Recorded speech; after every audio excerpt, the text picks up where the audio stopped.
সদস্যরা দিবে কেন?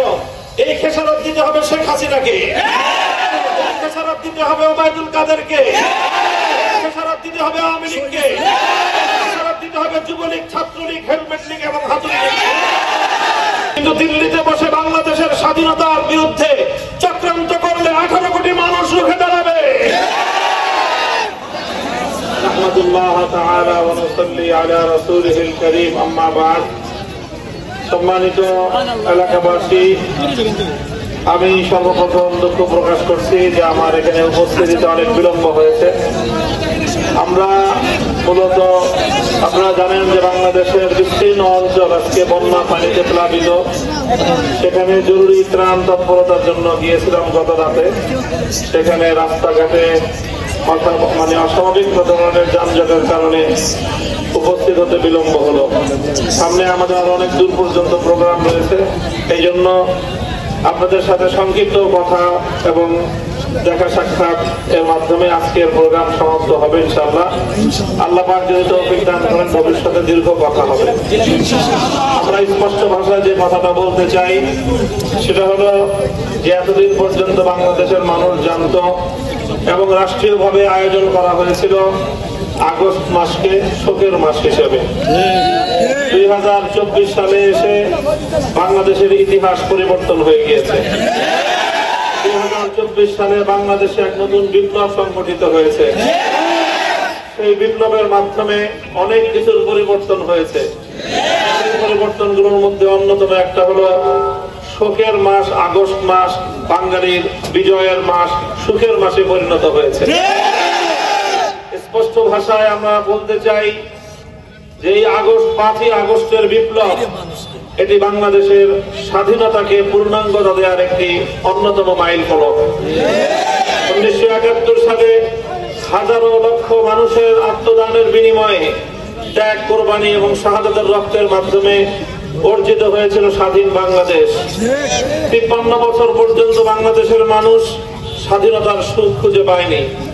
বিশেষ করে বিগত 16টি বছর এদেশের মানুষের বুকের উপর জগদ্দল পাথরের মতো চেপে বসেছিল স্বৈরাচারী এক সরকার।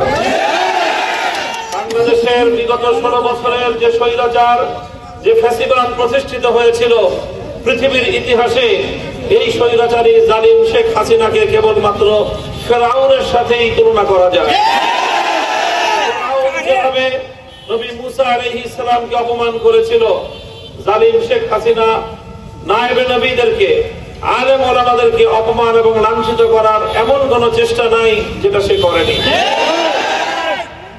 জালিম ফেরাউন যেভাবে নিপীড়িত, নির্যাতিত বনি ইসরায়েলের মানুষদেরকে গণহত্যা করেছিল, আজকের যুগের নব্য ফেরাউন শেখ হাসিনা সরকার বিগত 16টি বছর পর্যন্ত বাংলাদেশের ইতিহাসের ঘৃণ্যতম সকল গণহত্যা চালিয়েছে। 2009 সালে পিলখানায় 57 জন দেশপ্রেমিক সশস্ত্র সেনাবাহিনী কর্মকর্তাকে হত্যা করেছে।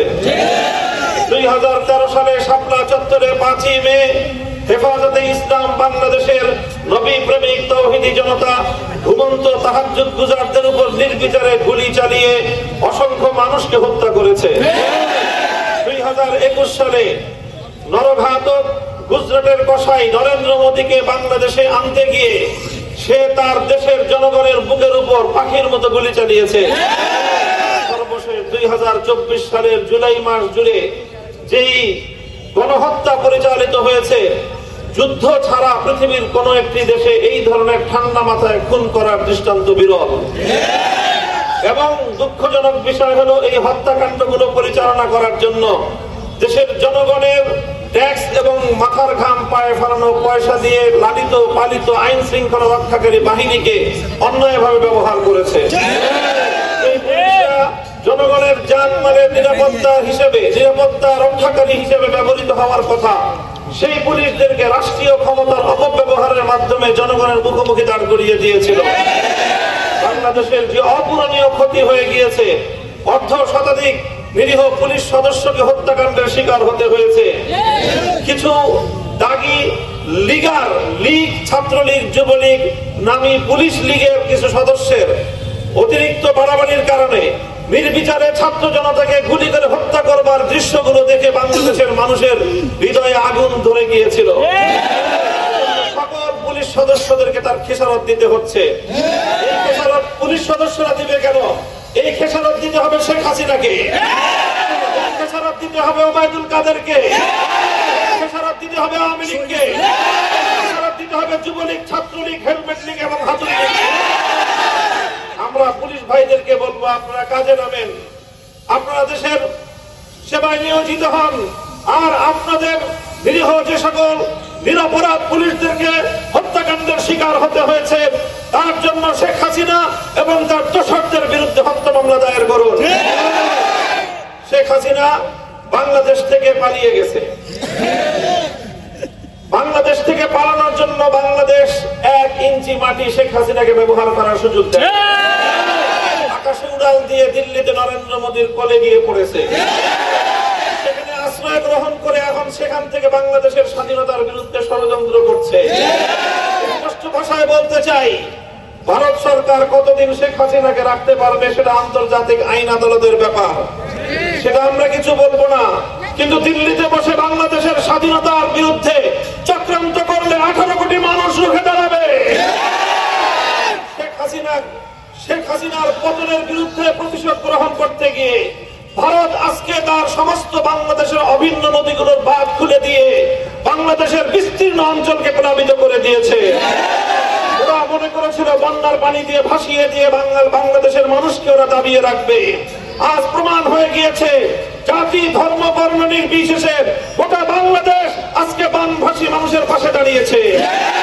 বাংলাদেশ আজকে ঐক্যবদ্ধ, ফাঁসিবাদের বিরুদ্ধে ঐক্যবদ্ধ, বাংলাদেশের স্বাধীনতার ষড়যন্ত্রের বিরুদ্ধে, স্বাধীনতা বিরোধী ষড়যন্ত্রের বিরুদ্ধে ঐক্যবদ্ধ থাকবে। বৈষম্য বিরোধী আন্দোলনের মাধ্যমে যে বিপ্লব সংগঠিত হয়েছে, এই বিপ্লব চূড়ান্ত রূপ ধারণ করবে যদি আমরা একটি ইনসাফপূর্ণ সমাজ গড়তে পারি। আমি বলতে চাই, ইনসাফপূর্ণ সমাজ, ন্যায় ইনসাফ ভিত্তিক পরিপূর্ণ সমাজ যদি কায়েম করতে চাও, আল্লাহ প্রদত্ত খেলাফত রাষ্ট্র ব্যবস্থা ছাড়া বিকল্প কোনো পথ নাই। আসুন আগামী দিনে খেলাফত প্রতিষ্ঠার লক্ষ্যে আমরা সকলে ঐক্যবদ্ধ হব। বাংলাদেশ খেলাফত মজলিসের পতাকা ধরে আপনারা শামিল হবেন। যুবকরা বাংলাদেশ খেলাফত যুব মজলিসের তোমরা শরীক হবে। ছাত্ররা ছাত্র মজলিসের সঙ্গে শরীক হও। ইনশাআল্লাহ আগামীর বিপ্লব হবে ইসলামের বিপ্লব। কালেমার পতাকা উড়বে, ঝান্ডা উড়বে। আল্লাহ খেলাফতে ইলাহিয়া কায়েমের মাধ্যমে পরিপূর্ণ ইনসাফ এবং ন্যায় ভিত্তিক সমাজ আমরা কায়েম করব। এই পূর্ণাঙ্গ বৈষম্যহীন সমাজ জাতি এবং দেশ উপহার পাবে। সেই সোনালী দিনের প্রত্যাশায় আপনাদের সকলকে আবারও ধন্যবাদ জানিয়ে, শুকরিয়া জ্ঞাপন করে, দীর্ঘ সময়ের অপেক্ষার জন্য আপনাদেরকে ধন্যবাদ জানিয়ে বিদায় নিচ্ছি। ওয়া আখিরু দাওয়ানা আলহামদুলিল্লাহি রাব্বিল আলামিন। আসসালামু আলাইকুম ওয়া রাহমাতুল্লাহ।